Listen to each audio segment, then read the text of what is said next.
வணக்கம். ஈரானின் வெளியுறவுத்துறை அமைச்சர் அரபு நாடுகளுக்கு கடுமையான ஒரு எச்சரிக்கையை விடுத்துள்ளார். அதாவது, நாங்கள் செய்யப்போவதெல்லாம் எங்களுக்காக மட்டுமல்ல, இஸ்லாமிய நாடுகள் முழுவதற்குமான பாதுகாப்பிற்கான விஷயங்களைத்தான் நாங்கள் செய்யவுள்ளோம். எனவே நீங்கள் யாரும் இஸ்ரேலோடு சேர்ந்து நிற்க வேண்டாம் என்று எச்சரித்துள்ளார் அவர். இஸ்ரேல் ஒரு தீய சக்தி என்றும் அது இஸ்லாமிய உலகம் முழுவதற்கும் ஒரு அச்சுறுத்தல் என்றும் கூறியுள்ளது ஈரான். பாகிஸ்தான் வெளியுறவுத்துறை அமைச்சருடனான சந்திப்பின் போதும் இந்த நிலைப்பாட்டை அவர் வெளிப்படுத்தியிருந்தார். அதோடு பாகிஸ்தான் அளித்துள்ள ஆதரவிற்கும் அவர் நன்றி தெரிவித்துள்ளார்.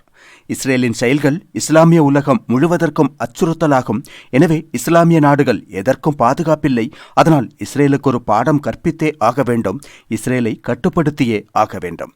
அதனால் இஸ்ரேலுக்கு எதிரான எங்களது போராட்டத்தில் எங்களுக்கு எதிராக அரபு நாடுகள் எதுவும் வந்துவிட வேண்டாம். யாரும் இஸ்ரேலுக்கு ஆதரவளித்து முன்வர வேண்டாம். காரணம், இஸ்லாமிய நாடுகள் அனைத்திற்குமான ஒரு நடவடிக்கையைத்தான் எடுக்கவுள்ளோம் என்று கூறியுள்ளது ஈரான். இஸ்லாமிய நாடுகளும் இஸ்லாமிய நாடுகளின் கூட்டமைப்பும் ஒன்றுபட்டு நிற்க வேண்டிய நேரமாகும் இது என்றும், அதனால் ஈரான் மேற்கொள்ளும் நகர்வுகளுக்கு ஆதரவளிக்க வேண்டியது நமது கடமை என்றும் அல்ஜீரியாவின் வெளியுறவுத்துறை அமைச்சர் கூறியதாக ஒரு தகவலும் வெளிவந்துள்ளது. அதாவது, இஸ்லாமிய நாடுகளை ஒருங்கிணைத்து ஒரு கூட்டணியை உருவாக்கவும், அவ்வாறு ஒரு கூட்டணியை உருவாக்கிய பின்னர் இஸ்ரேல் மீது தாக்குதல் தொடுக்கவும் ஈரான் திட்டமிடுவது போல் தெரிகிறது.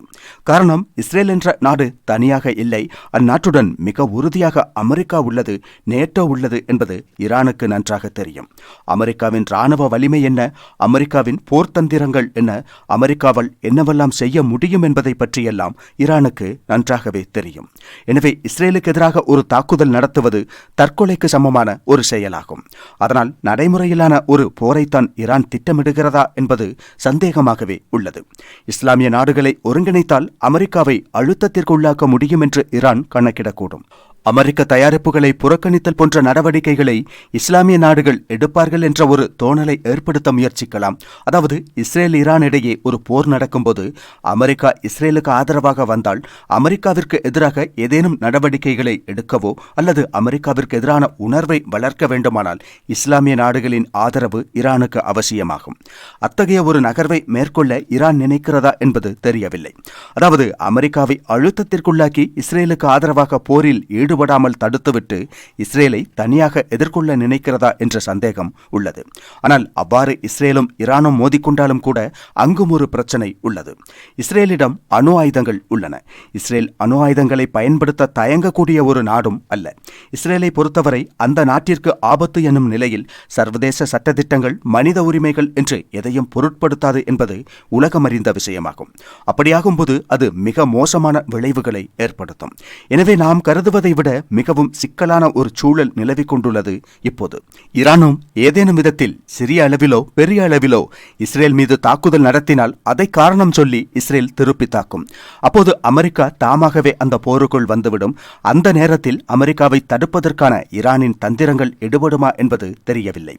ஈரான் எதிர்பார்ப்பது போல் இஸ்லாமிய நாடுகள் அனைத்தும் ஈரானுக்கு ஆதரவாக ஒன்றிணைந்து நிற்பார்களா என்பதும் தெரியவில்லை. அவ்வாறு இஸ்லாமிய நாடுகள் அதிக அளவில் ஈரானுக்கு ஆதரவாக முன்வந்தால் போர் பெருமளவில் பரவுவதற்கு அது காரணமாக அமையும். இப்போதே இஸ்ரேல் ஒரு குற்றம் செய்யும் நாடாகும். அவ்வாறு இஸ்ரேல் செய்யும் குற்றங்களுக்கு எதிராக இஸ்லாமிய நாடுகள் ஒன்றிணைந்து நிற்க வேண்டும் என்று அல்ஜீரியா கூறியுள்ளது. ஆப்பிரிக்க நாடுகள் மத்தியில் இஸ்ரேலுக்கு எதிரான ஒரு மனநிலை சிறிய அளவில் ஏற்பட்டுள்ளது ஏற்கனவே. அது தீவிரமடைந்தால் நிலைமை மேலும் சிக்கலாக மாறும். காரணம், ஆப்பிரிக்காவில் ஏராளமான ஆயுத குழுக்கள் உள்ளன. அதனால் அங்கிருந்துள்ளவர்களும் போரில் கலந்து கொண்டால் அந்த போர் நிறைய பகுதிகளுக்கு பரவும். அது உலகளவில் பெரும் அழிவை ஏற்படுத்தும் என்றாலும் குறிப்பாக குளோபல் சவுத்தில் உள்ள நாடுகளுக்கு அதனால் அதிக பாதிப்பு ஏற்படும். அத்தகைய ஒரு போர் நடக்கும்போது கூட அமெரிக்கா போன்ற நாடுகள் பாதுகாப்பாகவே இருப்பார்கள். அவர்கள் மேலும் வலுவடையவே செய்வார்கள். போரினால் பாதிக்கப்பட போவது வளர்ந்து வரும் நாடுகள்தான். போரில் பங்கு பெற்றாலும் பங்கு பெறாவிட்டாலும் அனைத்து நாடுகளுக்குமே அது பாதிப்பை ஏதோ ஒரு விதத்தில் ஏற்படுத்தும். எனவே இந்த சூழல் எல்லா நாடுகளுக்குமே நெருக்கடியான ஒரு நிலைதான். இதற்கிடையில் தான் இப்போது ஈரான் இஸ்லாமிய நாடுகளுக்கு இத்தகைய ஒரு எச்சரிக்கையை விடுத்துள்ளது. அதிகபட்சமாக நாடுகளை தமது அணியில் நிறுத்த முயற்சிக்கிறது.